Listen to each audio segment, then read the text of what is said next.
millet çalışacağız. Ya millet o zaman da fakirdi, şimdi de olsa hani dünyadan biri gelir, bizim köye o şeyhler geliyordu.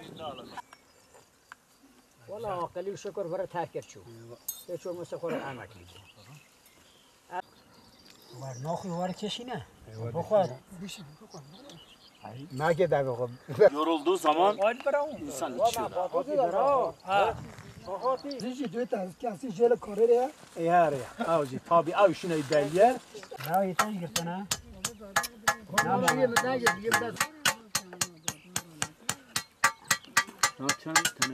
Gel 5 dakika bir görün git. Sen de bir dost. Bir dost. Hadi beraber. Bir dost.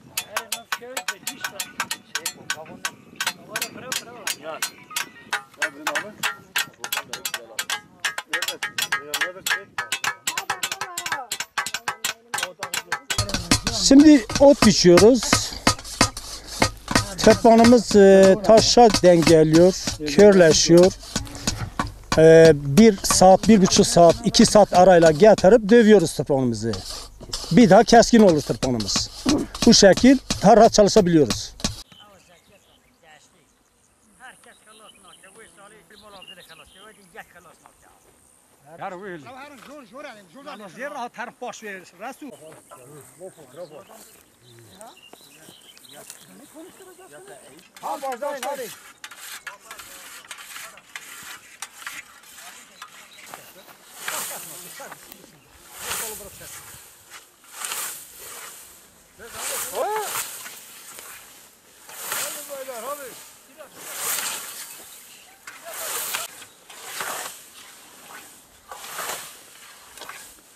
Ya kardeş.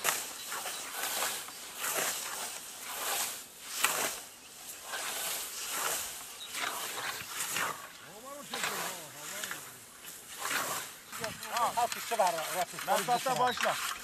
Nasıl şu var? Hem. Gel de dolma boğ. Gel çabuk gel. Hey. Ha. Lan dımla gitsin oğlum ne mardin istiyor.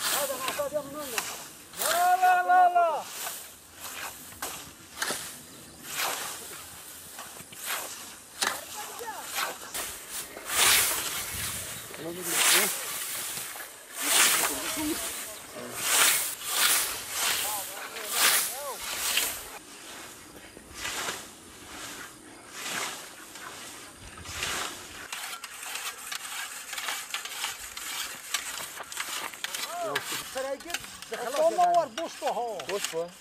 Burada abimin işte bizim tarlamız var.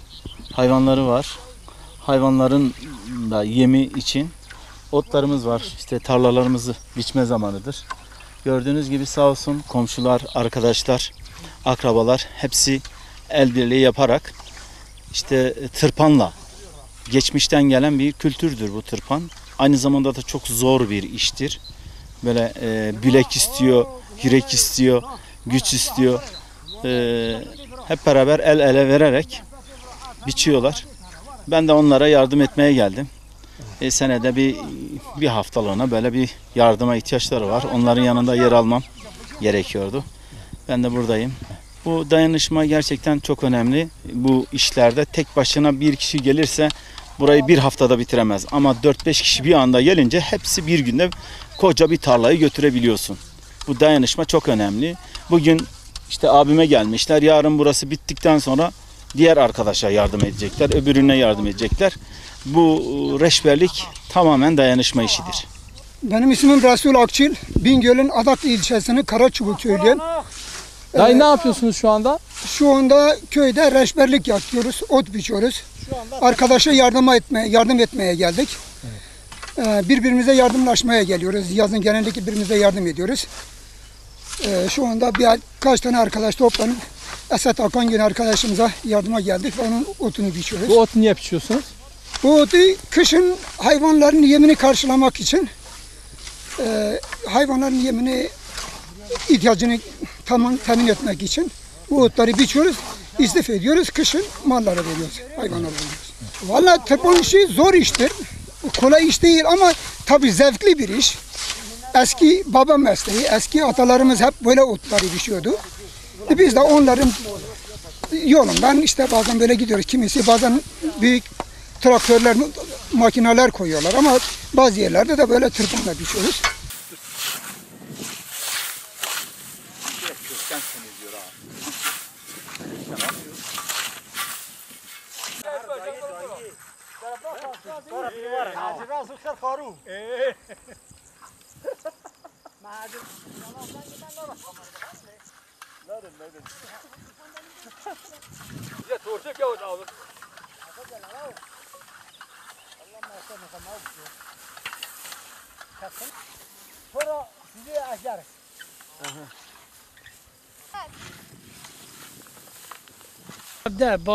Bahçeye bakıyorum. 6 ay İstanbul'a gidiyorum, 6 ay buraya geliyorum.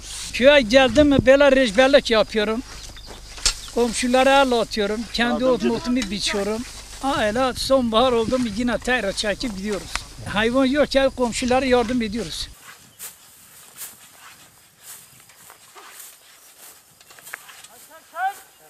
Gelse bir tane sarı böyle lür yapsan bak.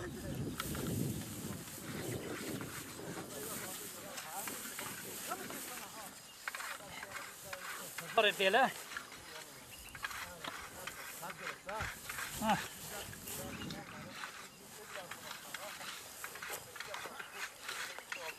Ahmet yara. Bak hala bak. Lüfek. Yani o sarması. Sarma için lüfek diyoruz. Ama böyle daha rahatça topluyorlar. Koline doğru götürürler.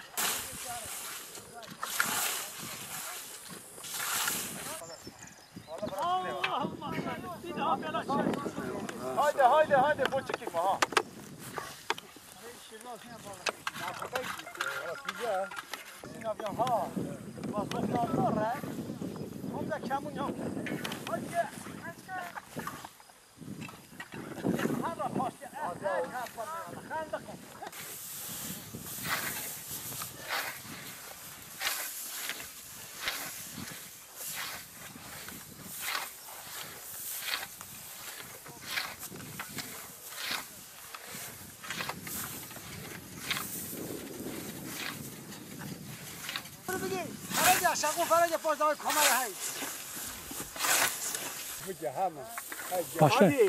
Lütfen yapayım.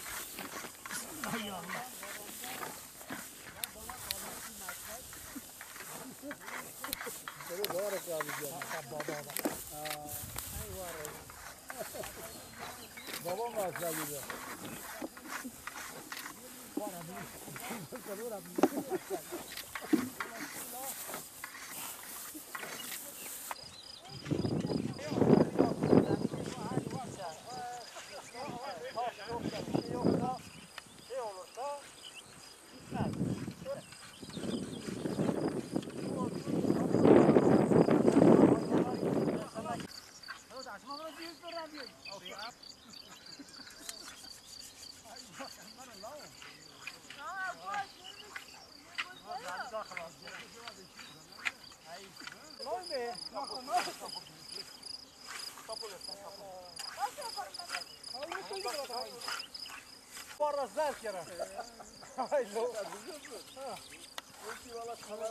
Adım Selahattin, soyadım Çayır. Valla bu köylüyüm. Burada ot biçiyoruz işte. Onlar biçiyorlar, ben de onların arkasında dırmık yapıyorum, su getiriyorum. Malzeme istiyorlar, onu getiriyorum. Çay demliyorum. Hepsini yapıyorum işte, onlar sadece biçiyorlar. 8'i bitirdim, lise 1'e geçeceğim artık bir dahaki sene. Bayağı zor oluyor. Var.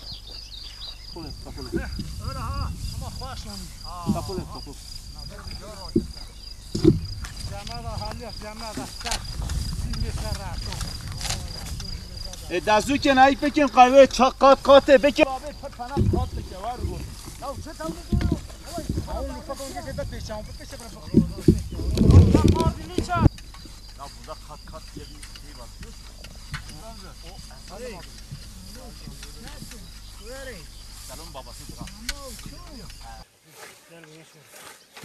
Kat, tarlaya bereket, rejbere kuvvet, peygambere selavat.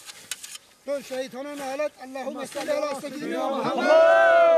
Kat, tarlaya bereket, reşbere kuvvet, peygambere salavat. Allahümme salli ala seyyidina Muhammed. Kat kat, tarlaya bereket, peygambere salavat. Allahümme salli ala seyyidina Muhammed. Bu kat katın meselesi bir tarlayı bir günden bitirmek. Bir grup birkaç kişi bir araya gelip o tarlayı sabah başlayıp akşama bitirmektir. Akşama bitirdiği zaman karşıdaki insanlara yani köylülere, arkadaşlara, çevre insanlara yani biz bu tarlayı haberleşmeleri, biz bitirdik bunu bir haber vermek. Bir de Peygamber sallallahu aleyhi ve sellemin salavatı üzerine bereketli olsun diye onun salavatını getirmektir. Onun atadan beri bu bir gelenektir. Bugüne kadar devam ediyor. Şimdi biz de bu arkadaşın bugün bu tarlayı biçtik. Tarla şu anda bitti. Sağ selamet bitirdiğimiz için Peygamber Aleyhisselam'ın adına bir selamet getirdik. Selavetli selam getirdik ve tarlamızı bitirdik. Herkese, çevreye de bir mesaj verdik. Bu şekilde olay bir şekilde bitiyor. Burada biz de ot biçtik. Gördüğünüz gibi beraber bitirdik. Komşular gelmiş. Bize yardım ettiler bugün sağ olsunlar. Beraberce bitirdik. Emeklerine sağ olsunlar herkesin. Sizin de tabii bu arada. Dedemden gelme tabii ki. Tabii dedelerimizde, atalarımızdan gelmedir. Tabii o zaman terpan bu kadar yaygın değildi. Her taraf terpanla biçilmiyordu. Çok kesim yerlerdi. Şimdi biz tarlaları ekmiyoruz. Ekmediğimiz için biçmek zorunda kalıyoruz terpanla. O zaman öyle değildi. Buğdaydı buralar. Buralar fikti, yoncaydı. Mısır ekiyorduk. Şimdi Karaçubuk'ta değil, bütün Adaklı 41 köyünde kimse buğday ekmiyor. Kimse mısır ekmiyor. Kimse fik ekmiyor. Niye? Hep böyle rahata kaçmışız. Otu biçip ne yapıyorsunuz? Otu biçip kışın hayvanlara vermek içindir. 4 ay, 5 ay hayvanlarımız içeride, hayvanlarımıza veriyoruz.